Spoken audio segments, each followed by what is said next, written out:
रंग तार चोली बोलता बड़ा राजा पट बोली रंग के साया साड़ी रंग तार चोली बोलता बड़ा राजा पट बोली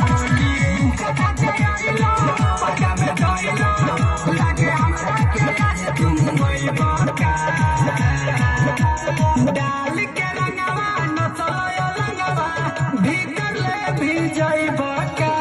रंगते रंगते चांद के पागल जाइब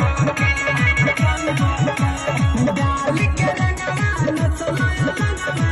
भीतर ले भी जाइब का रंगते रंगते चांद के पागल जाइब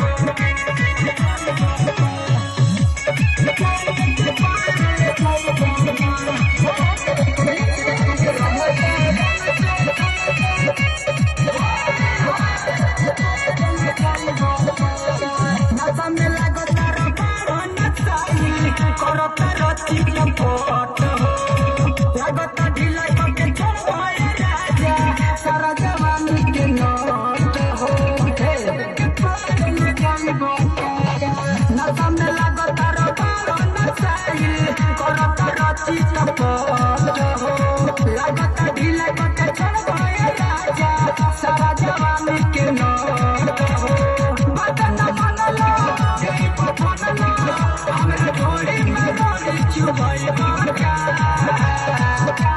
डाल के रंगवा नचलो रंगवा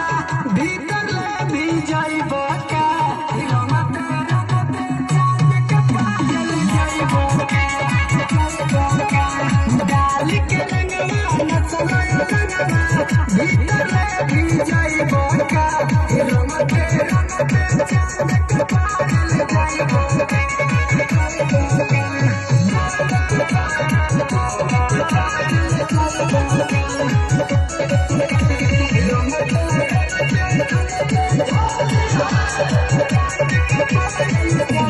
होली खेला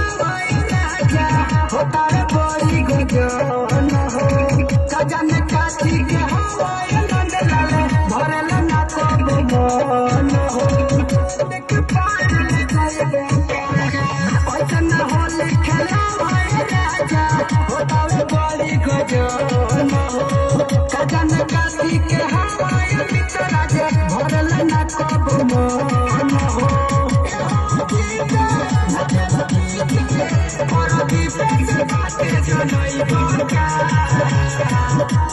डाल के रंगवा नचलो रंगवा